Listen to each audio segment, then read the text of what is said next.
evening. The entire day has gone by and I'm just vlogging because I have spent the entire day resting and relaxing and honestly just doing nothing. I feel like the past couple of weeks I have been non-stop and I just needed a day where I could literally do nothing and just take care of myself. So that's what I did and it was great. I have been battling a headache all day long and I feel like I'm just getting rid of it. I did go to the doctor today and I got the sonogram and blood work done for my follicle scan. I do have one follicle again. So they told me that I have one follicle measuring at, I think it was 21. Yeah, 21.7 on my right side, which I was anticipating because my right side has been the side that I've been like cramping and stuff. So I was kind of anticipating it to be on the right. On the left, it's a little bit quieter. I don't have any kind of dominant follicles coming up, but I have 17 less than 10. They didn't run my blood work for my LH this time, but they did run my estrogen and my progesterone, and my estrogen was at 141.2 and my progesterone is at a 1.25 with my uterine lining at a 7.2. So things are looking really good. In comparison to last cycle around this time, my uterine lining was only measuring a 48 last time and my progesterone was at a 1.97 with my lining at a 7.2. So similar numbers but different numbers. The nurse said that my hormone level at this time,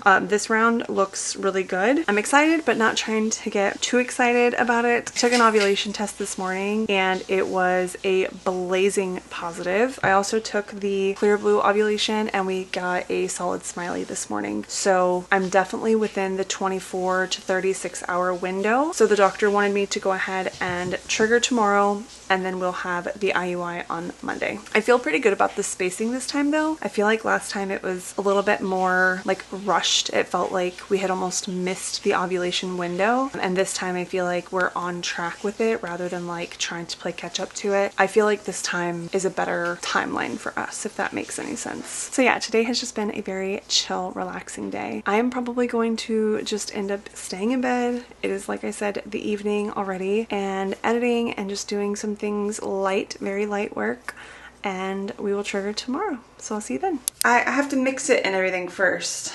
So you want me to say here wait or go in there? Yeah, just wait. Okay, I love you. Love you. Good morning. It is trigger shot time. Let's do it. I did go ahead and take another test this morning just to see what it would look like, and it's still very dark. It's the one down here. So I don't think we've missed it yet. I think we're still within our window to go ahead and do this. So I'm excited. Last time I definitely hit my peak and then we triggered, so I feel like it was just a little off. So this time is looking a little bit more promising, but I'm not gonna get too excited. Just on a better track already. So this time I have the same medicine that I did last time, the same needles, but she gave me alcohol prep pads so that I don't have to use cotton balls, which I'm appreciative for because that's one less thing I have to worry about.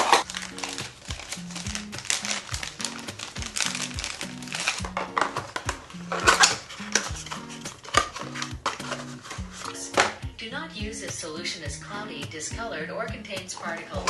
Remove the wrapping from the syringe and long reconstitution needle. Draw air into the syringe by pulling back the plunger to approximately one. Hold. Oh man. My god, this needle's so big. Ugh. Carefully pull or twist off the needle cap. Okay. Draw air into the syringe by pulling back the plunger to approximately 1 milliliter or 1 cc marking. Gently press on the syringe plunger. Place the vial containing Novorel or HCG powder on a hard, flat surface. Okay, give it a little swirl.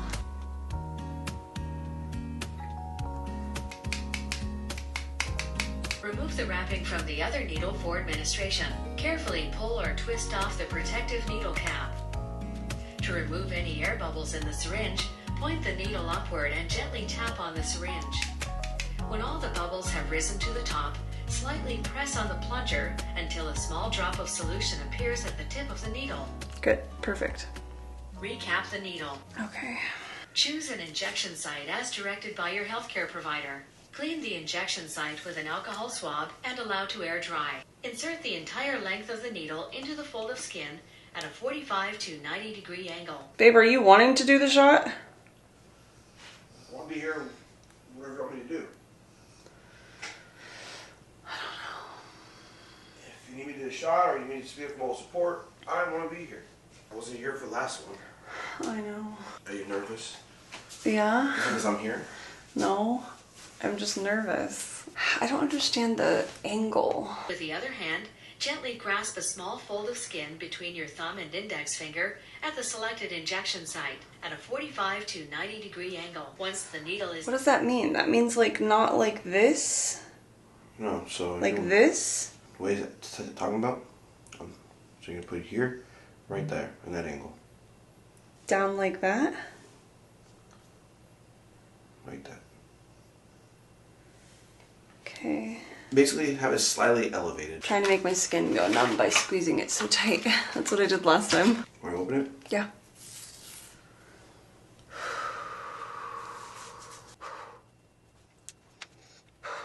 Let's touch your skin with the needle. I know. I'm not there yet. Oh.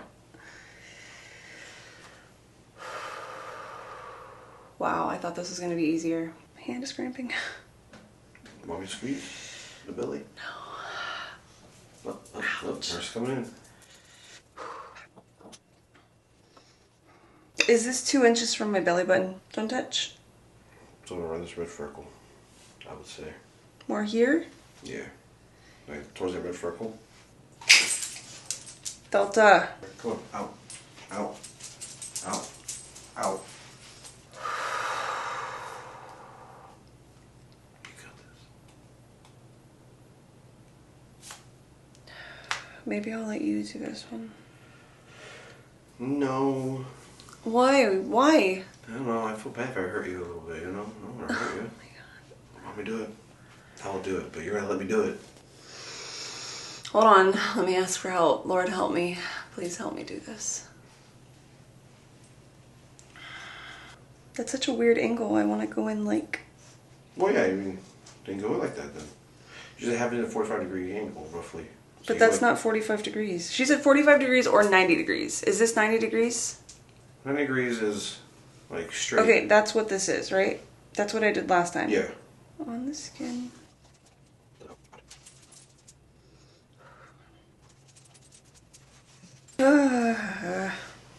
You and Tilda made the same sound.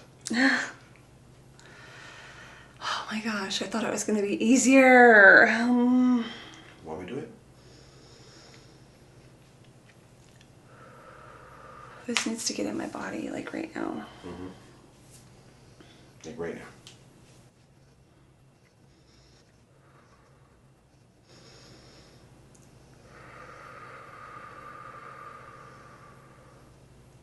A little more, a little more. Right there. Easy part. You got this. Oh, it's burning like a... Yeah, Oh. I know. Gotta go a little slow. Oh.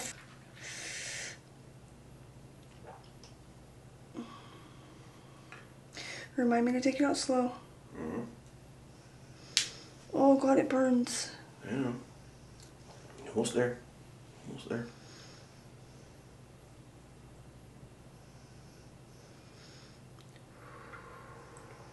Alright, slowly remove it. Slowly remove it.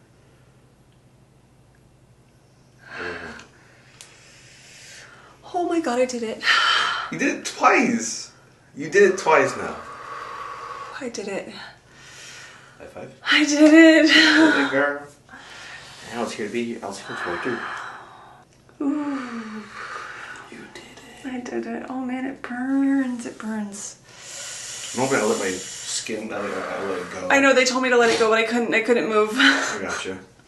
I tried to like let it go a little bit, but I was shaking at that point, so I didn't want to like move anything. I did it! Second time, I did it! Oh man, I'm proud of myself. Okay, let's not run into a needle. Oh my god, I did it again! Oh, I'm so proud of myself. Oh god, it really hurts though. It is painful. I probably should have done this side. That's okay. But you did it. I did it. I did it. I got the medicine in. 9:06. All right, write it down. Where did my base go? Okay, this is my baseline right here. This is no HCG in the body. And then I triggered, what is today's date? 14 at 9:06 a.m. I did it. You did do it. I'm getting better at this. You are. It didn't take as long this time. It did not. No, I need you to breathe a little bit though. Is my face turning red? A little red. It just is very painful this time. Like, very painful. Like I would have gone closer to your belly, like it said. It's more sensitive over here. I feel less over here because of my but you're C-section. I mean, I don't know. She said 2 inches from my belly button. This is not 2 inches. I injected right here. Oh my gosh. Literally perfect. Okay, sorry. Okay, I'm a dude. We always overmeasure things. Okay, so now that this is done, I will take another HCG test tomorrow. This was this morning. As you can see, it is negative. Thank you, baby. So that's kind of like my base, my control test. And then tomorrow morning, I hopefully will see a blazing positive because I just injected myself with HCG, which is obviously the baby hormone. So hopefully tomorrow it'll be positive, and then I'll slowly start to see it trickle out amongst the days, and then hopefully it will come back as a positive. Fingers crossed. Good morning. It is IUI number 2 day. Manny has already dropped off his samples, so we are just waiting for it to be time to go in and do the IUI. I'm not as nervous as I was last time. I'm actually just like extremely tired. Bad decisions were made last night. I was watching House of Dragon. I stayed up way too late. But anyway, yeah, I'm not as nervous as I was last time. I don't feel like my adrenaline is like going at all. I just feel more like tired. I am feeling better though about this time. I feel like we're right in line with my actual ovulation, and so I don't feel like we missed it and we're like doing this too late. I feel like this is exactly like when we should have done it and when we need to do it. So true. I'm excited. Fingers crossed. Fingers crossed.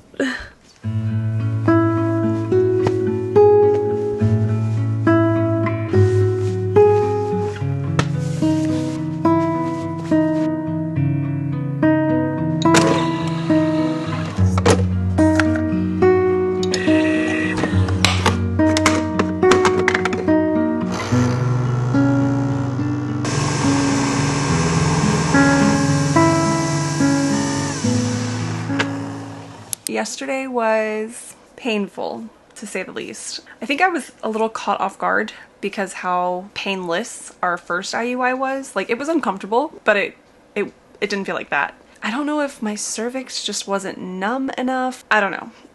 IUI number 2 was definitely a different experience. I feel like we are more in sync with my body's natural ovulation cycle though, so I feel really confident that the trigger shot and the IUI and everything that we did was performed at the right time where my body was naturally already kind of doing it. So I feel better about that as far as like an overall perspective. It might have hurt a little bit more, but I also am trying to think positively about that, and maybe that means that he was in the right spot this time or a better spot to get further into the uterus. I don't know. I'm trying to think of it as a positive thing rather than just a negative thing. We still have this freaking mattress. They're supposed to come on Saturday, but I've been in my office, I've been working, and I've been doing really, really good.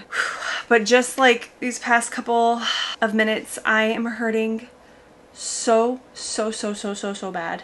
I'm cramping really bad on both sides, and I think my body is maybe like ovulating, like actually like ovulating, or I don't know. I kind of know my body, like, and the feelings that I'm feeling, like I can feel it to the minute almost whenever my body is actually like ovulating and actually doing like everything that it's supposed to be doing. So I did my trigger shot on Sunday. We did the IUI on Monday, and today is now Tuesday. I don't know. Oh man.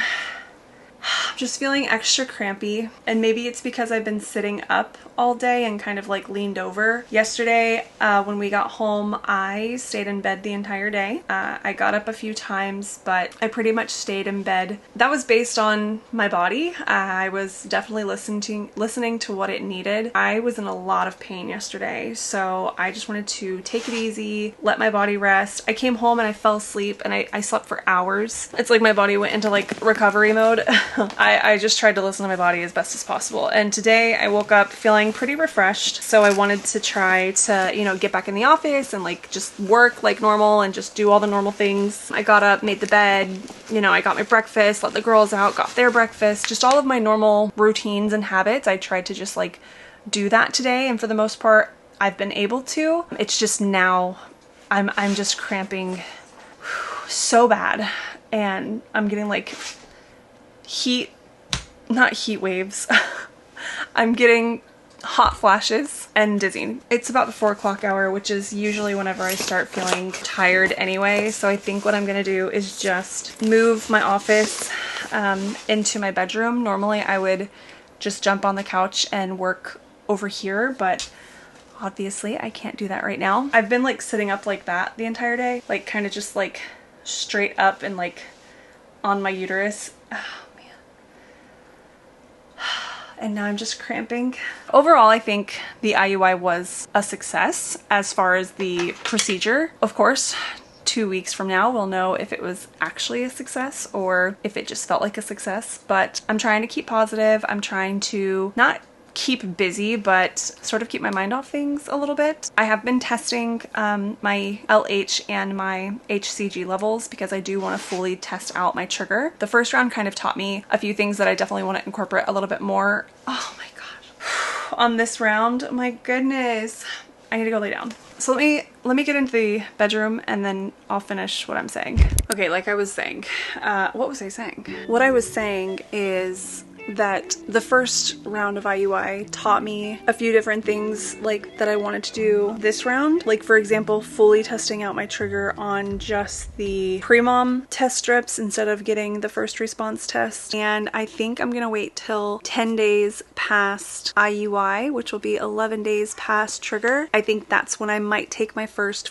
response if the pre-mom strips are completely negative. But the main thing is to see them go completely negative before testing on any of the first responses, because this past IUI cycle I saw those lines get a little darker on day 9 and I got excited. And I shouldn't have got excited, but when you want something like this, like any little increment of hope and like, oh man, maybe this is it. Like for me, at least personally, I cling to it. So I think reading the tests, I'm just going to be a little bit more careful and like guard my heart just a little bit more with those. That way I'm not like so let down next time if this doesn't work. If this ends up working, obviously we won't have to worry about that and positives will just come back positive. So like I was saying, the other thing that I learned from last cycle is that I don't think I'm going to use first response tests to track my trigger shot and to see when it's out. I think I'm going to stick with just my easy at home or the pre-mom tests. So these are the ones that I've been using. So you'll see I started as a base down here or up here. This was on 7/14. This was before I took the trigger shot. Then I triggered at 7/14 at 9:06 a.m. And this is like right after it. I am tracking with the times as well because that's something that I learned last cycle that I need to like hammer it down instead of just saying AM or PM. I want to actually know exactly what time. So you'll see I took the 14th, 14th, 14th. So those are like morning, afternoon, and evening, and you'll just see the line that's getting a little bit darker. This is the 15th, 15th, 15th. So there it is, 15th, 15th. This is the 16th. This is also the 16th, but I couldn't write because I taped it in before I wrote it, and all of this is tape. I just forgot to write it in, but I'm gonna do a Sharpie. So you'll see the line is still there, but not as dark because this is not morning urine. But then I'm also tracking how many days past IUI, how many days past trigger, and the exact time. Just trying to get a little bit more data with it. And then same thing with my ovulation strips. So I am keeping these tests. I didn't keep all the tests whenever I first started tracking, but I am keeping all of these just to see that pretty dark line. And I am keeping these in the app as well, but you'll see it all the way down to here. That was earlier this morning. think I forgot to write it though. Actually, let me take a picture of it. Okay, so I went ahead and took a picture of that one, and it was reading at 1.25, and that was at about 1 o'clock this afternoon. So I am trying to track them. 3 a day is about what I do. I do like morning, afternoon, and then evening, just to make sure I'm, you know, tracking it well. And obviously I want to see when the trigger completely tests out of my system. That way I'll know if I test and it's a positive, if it's a real positive or a trigger positive. So I'm not trying to get too like obsessive about it. I just keep saying like the TikTok saying is, oh, it's just for science. I'm just doing it for science. And that's kind of the mentality that I have with it. I'll be okay either way. I feel like I had a lot of hope for my first IUI because I thought, okay, we've figured out what's wrong. This is gonna be the answer to our problems and what we need to do to get pregnant. And when we didn't succeed, I feel like I was just kind of like, okay, well, nothing is guaranteed. And even though I thought that was the fix that we needed, it apparently wasn't. So I still have high hopes. I'm not giving up hope yet, and I still am feeling very positive about this, but I'm also trying to be very realistic as well. And that's why I think I like collecting the data, because it just helps me visualize kind of what's happening internally, and that makes me feel like, I don't know, not in control of the situation because God is in control, but it makes me just feel like I am in the know of what's happening, if that makes any sense.